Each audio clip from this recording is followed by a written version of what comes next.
एक बार मृत्यु के देवता ने अपने एक दूत को धरती पर भेजा। एक स्त्री मर गई थी, उसकी आत्मा को लाना था। देवदूत आया, लेकिन वो वहां की स्थिति को देखकर दुविधा में पड़ गया। उसने देखा कि 3 छोटी छोटी बच्चियां उस स्त्री की लाश के पास पड़ी हुई है। एक अभी भी उस मृत स्त्री के स्तन से लगी हुई है, दूसरी बिलख बिलख कर रो रही है और तीसरी रोते रोते सो गई है। उसके आंसू उसके आंखों के पास ही सूख गए हैं। 3 छोटी जुड़वा बच्चियां, मां मर चुकी है, परिवार में कोई और नहीं है, पिता पहले ही मर चुका है। इनका क्या होगा? इन्हें कौन संभालेगा? यह सोचकर देवदूत को बड़ा दुख हुआ, इसलिए वो खाली हाथ वापस लौट आया और प्रधान से जाकर बोला, मैं उस स्त्री की आत्मा को ना ला सका, मुझे क्षमा करें। लेकिन आपको इस स्थिति का ज्ञान नहीं है। मेरी जगह आप होते तो शायद आप भी यही करते। उस स्त्री की 3 छोटी छोटी जुड़वा बच्चियां हैं, एक अभी भी उसके स्तन से लगी हुई है, दूसरी रोते रोते सो गई है और तीसरी चीख चीख कर रो रही है। परिवार में उन्हें संभालने वाला कोई और नहीं है। ऐसी स्थिति को देखकर मेरा दिल उस स्त्री को ना ला सका।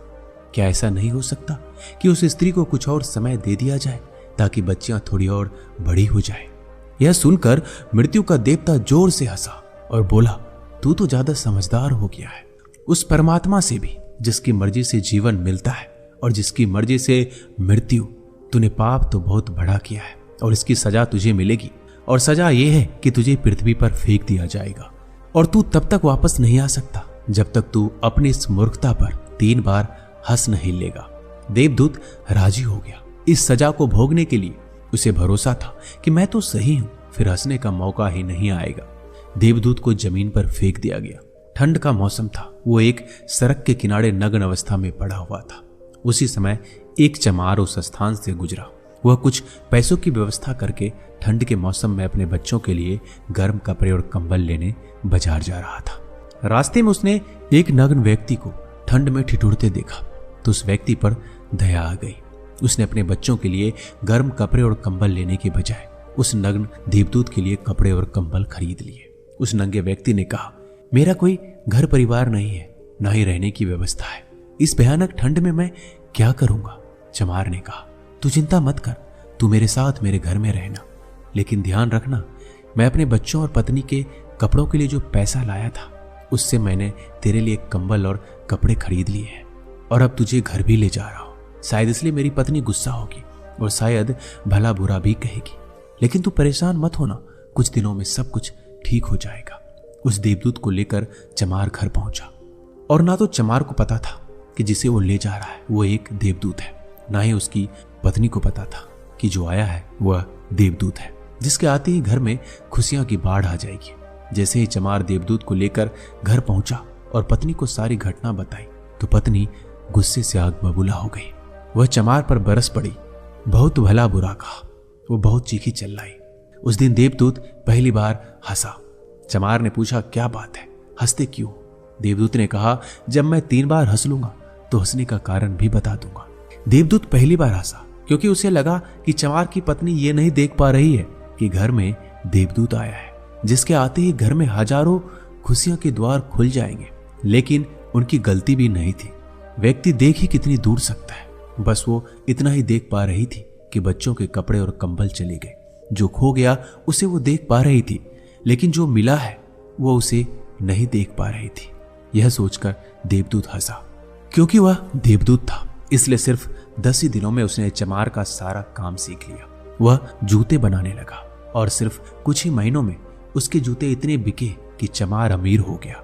साल भर में सारे देश में यह बात फैल गई कि उसके जैसे जूते कहीं और नहीं बन सकते। राजाओं और सम्राटों के जूते अब यही बनने लगे थे। चमार के घर धन की बारिश होने लगी। सब खुश थे और सब कुछ अच्छा चल रहा था। एक दिन सम्राट का एक आदमी आया और बोला, ये चमड़ा बड़ा कीमती है, आसानी से नहीं मिलता, कोई गलती नहीं होनी चाहिए। सम्राट के लिए जूते बनाने हैं, ध्यान रखना कि जूते ही बनानी है, चप्पल नहीं। उस राज्य में ऐसी प्रथा थी कि जब कोई व्यक्ति मर जाता था तो उसे चमड़े के चप्पल पहनाकर चिता पर लिटाया जाता था। चमार ने भी देवदूत से कहा कि चप्पल मत बना देना, जूते ही बनाना, सम्राट का स्पष्ट आदेश है। और ध्यान रखना, चमड़ा सिर्फ इतना ही है, कोई गलती मत करना वरना बड़ी मुसीबत में फंस सकते हैं। सम्राट का काम है। इतना कहने के बाद भी देवदूत ने उस चमड़े से चप्पल ही बनाई। जब चमार ने देखा कि देवदूत ने जूते की जगह चप्पल बनाई है तो वह आग बबूला हो गया। वो गुस्से में इतना पागल हो गया कि डंडा लेकर देवदूत को मारने लगा। उसने कहा, तुझे बार बार समझाया था कि जूते ही बनाना, लेकिन तूने चप्पल बना दी। अब सम्राट हमें छोड़ेगा नहीं, तू तो मरेगा ही, लेकिन साथ ही मुझे और मेरे परिवार को भी फांसी लगवाएगा। इतना सुनते ही देवदूत खिलखिलाकर हंस पड़ा। उसी समय पीछे से दौड़ता हांफता सम्राट का आदमी आया और बोला, जूते मत बनाना, चप्पल ही बनाना, क्योंकि सम्राट की मौत हो गई है। इतना सुनते ही चमार के हाथ से डंडा छूटकर नीचे गिर पड़ा। उसने देवदूत के पैर पकड़ लिए और कहा, मुझे माफ कर दो, मैंने तुझे मारा, मुझसे बड़ी गलती हो गई है। देवदूत ने कहा, कोई बात नहीं, मैं अपनी सजा भुगत रहा हूं। चमार ने कहा, कौन सी सजा, और तुम हंस क्यों रहे हो? देवदूत ने कहा, जब 3 बार हंस लूंगा तो सब कुछ बता दूंगा।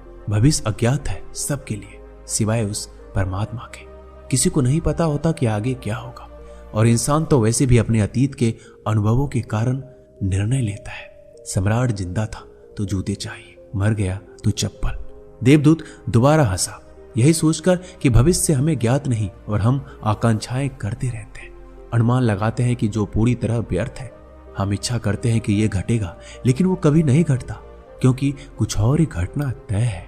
हमारी नीति बिना हमसे पूछे चलती है, लेकिन हम बेवजह हो हल्ला मचाते रहते हैं। चाहिए चप्पल, लेकिन जूते बनवाते हैं। मरने का समय नजदीक आ रहा है, लेकिन हम जिंदगी का आयोजन करते हैं।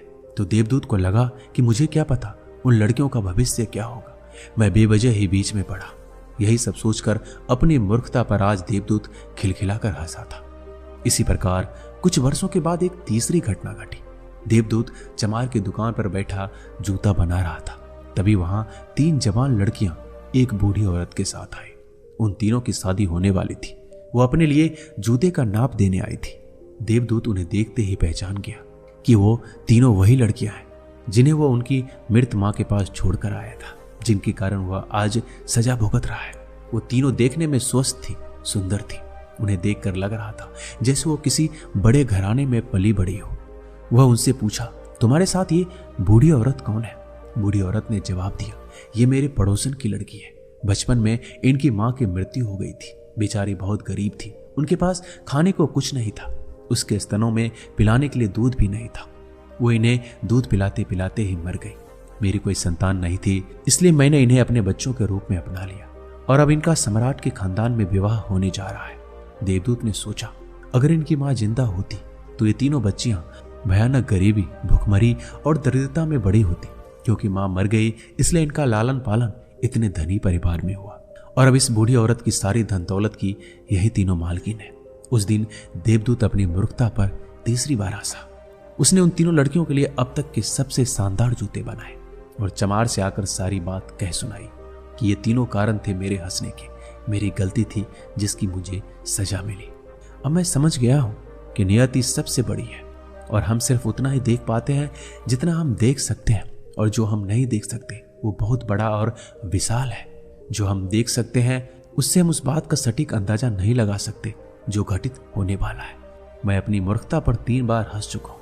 मेरा दंड पूरा हो गया है, मैं चलता हूं। और देवदूत वहां से चला गया। दोस्तों, इस कहानी से सीखने वाली बात यह है कि आज घटी घटनाओं को देखकर हम इस बात का अनुमान नहीं लगा सकते कि यह घटना हमारे लिए अच्छी है। इसका उत्तर तो भविष्य की गर्त में छुपा हुआ है। इसलिए हर घटना पर अच्छी या बुरी प्रतिक्रिया देना व्यर्थ है। हमें बस जो हो रहा है उसका साक्षी बनने का प्रयास करना चाहिए।